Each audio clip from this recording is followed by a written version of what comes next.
यह भारत का वो कुंड है जहां भगवान परशुराम ने अपनी मां की हत्या करने के बाद अपने हाथ से चिपकी हुई कुल्हाड़ी से मुक्ति पाई थी।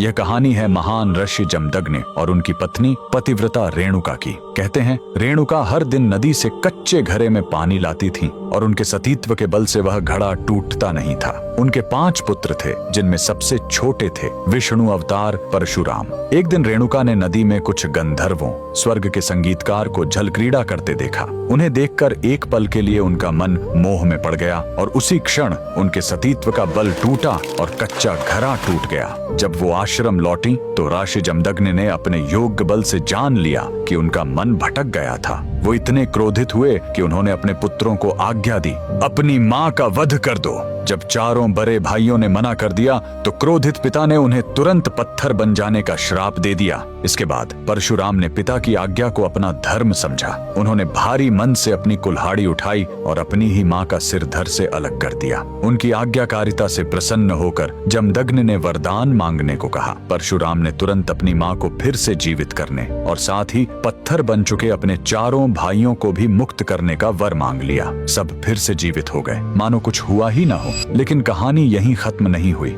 मातृ हत्या का पाप उस कुल्हाड़ी पर एक दाग की तरह चिपक गया और वो उनके हाथ से अलग ही नहीं हो रही थी। उस पाप से मुक्ति पाने के लिए वह दर दर भटकते रहे, लेकिन कोई भी तीर्थ उस कुल्हाड़ी को छुड़ा नहीं सका। अंत में वह पहुंचे पूर्वी हिमालय की लोहित नदी के किनारे और जैसे ही उन्होंने इस कुंड के जल को छुआ, चमत्कार हुआ। कुल्हाड़ी अपने आप उनके हाथ से छूट गई। यही पवित्र स्थान आज अरुणाचल प्रदेश में परशुराम कुंड के नाम से जाना जाता है। आज भी हर साल मकर संक्रांति पर हजारों श्रद्धालु यहाँ इस विश्वास के साथ डुबकी लगाने आते हैं कि यह कुंड उनके सारे पापों को धो डालता है, ठीक वैसे ही जैसे इसने स्वयं भगवान परशुराम को पाप मुक्त किया था। भगवान परशुराम को दिल से मानने वाले सभी भक्त कमेंट्स में जय परशुराम जरूर लिखें।